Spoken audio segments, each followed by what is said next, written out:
La reunión que sirvió de arranque para el nuevo proyecto se llevó a cabo en el Hotel du Parc de Mon Pèlerin. frente al lago Le Mans, en Suiza, del 1 al 10 de abril de 1947. El propósito lo había enunciado Hayek de modo transparente. Se trataba de cultivar ciertos estándares comunes de juicio y de moral, y elevar una filosofía de la libertad que ofrezca una alternativa a las ideas dominantes. Se buscaba la creación de un grupo político con un programa de largo plazo que no admitía dudas. Nuevamente, Hayek lo explica muy bien. Debemos reclutar y entrenar un ejército de luchadores por la libertad y trabajar para formar y guiar a la opinión pública. A esa primera reunión Mon Pèlerin. asistieron 38 invitados. El grupo era muy distinto del que había acudido a París 9 años antes. La selección había seguido criterios ideológicos bastante estrechos. Tenía mucha más importancia la delegación de Estados Unidos, y el proyecto contaba desde el principio con financiamiento empresarial, del suizo Albert Humboldt en un inicio, y en adelante también del empresario estadounidense más reacio del New Deal, del presidente Roosevelt, de Anthony Fisher y Harold Lunow del Volcker Fund. La declaración de intenciones con que se cerró la reunión del Hotel du Parc comenzaba con un tono dramático. Los valores centrales de la civilización están en peligro, y señalaba como causas el predominio de una interpretación de la historia que niega que haya estándares morales absolutos, y teorías que ponen en duda el imperio de la ley, cuya influencia era acentuada por la decadencia de la fe en la propiedad privada y el mercado.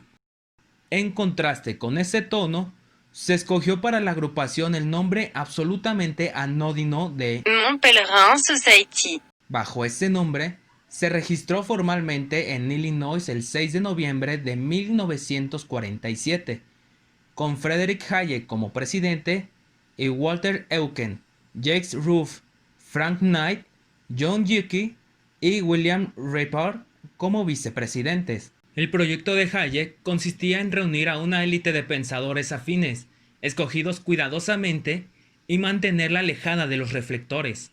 Esa élite, la Mon Pèlerin Society. debía ser el corazón de una estructura mucho más amplia, que incluiría facultades y departamentos académicos en varias universidades, como la Escuela de Economía de la Universidad de Chicago, para empezar, y en un círculo exterior, por decirlo así, mucho más visible, un extenso sistema de centros de estudios, centros de documentación y análisis, empresas de asesoría, fundaciones dedicados a difundir las ideas neoliberales. El propósito a largo plazo era influir sobre el electorado, en particular en los países centrales, en Estados Unidos y Europa Occidental. El procedimiento era un poco extraño para un movimiento liberal, pero no tiene ningún misterio. Se trataba de ponerle delante a la gente las ideas correctas. Para eso era necesario, según la expresión de George Stigler, capturar la imaginación de las élites decisivas, mediante la elaboración de doctrinas, documentos, programas políticos y económicos en que esas élites pudiesen ver representado su propio interés. A continuación, había que dirigirse a quienes forman la opinión, a los que Hayek llamaba, con una fórmula memorable, los vendedores de ideas de segunda mano, es decir, intelectuales, periodistas, locutores, maestros de escuela, escritores, agitadores y líderes políticos. Para eso debían servir las fundaciones, los centros de estudio, pero sin que fuese notoria la intención de difundir un sistema de ideas en particular, para evitar que se pusieran en duda sus análisis, sus recomendaciones de política. Hayek era especialmente aprensivo en este aspecto, pero la preocupación estaba presente en la declaración inicial de la Mon Pèlerin Society. Este grupo no pretende difundir propaganda, no quiere establecer ninguna ortodoxia ni se alinea con ningún partido. En 1981, el infatigable Anthony Fisher creó el Atlas Economic Research Foundation para apoyar a grupos afines a la Mon Pèlerin Society. que quisieran crear centros de estudios en sus países. Actualmente cuenta con más de 300 organizaciones asociadas en Europa y Estados Unidos, alrededor de 80 en América Latina, 50 en Asia y más de 20 en África. En su momento de mayor expansión, a fines de los años 80, la Mon Pèlerin Society. llegó a tener alrededor de 800 miembros, casi la mitad estadounidenses. Los socios se reúnen en una conferencia cada 2 años. En buena medida son los empresarios que la sostienen quienes desde un principio vigilan la ortodoxia de los invitados. Para la definición más exigente, más estrecha, el neoliberalismo está ahí, en la obra de esos pocos cientos de pensadores que desde mediados de los años 40 se reúnen en la Mon Pèlerin Society. Entre sus miembros más conocidos, Hayek, Rupke, Yuckis, Popper, Milton Friedman, Bruno Leoni, Maurice Alice, George Stigler, James Buchanan, Antonio Martino, Gary Becker, Bertrand de Jubel, Deepak Lal, Kenneth Minogue y Václav Klaus. De entrada, comparten desde luego una postura filosófica a favor de la libertad individual, pero también ideas mucho más concretas. Por ejemplo, una muy acusada desconfianza hacia lo público, servicios públicos, bienes públicos, funcionarios públicos, como fuerzas de avanzada del socialismo, y comparten también, en términos generales, un programa político cuyo eje es la defensa del mercado, pero con la convicción de que es necesario el poder del Estado para crearlo.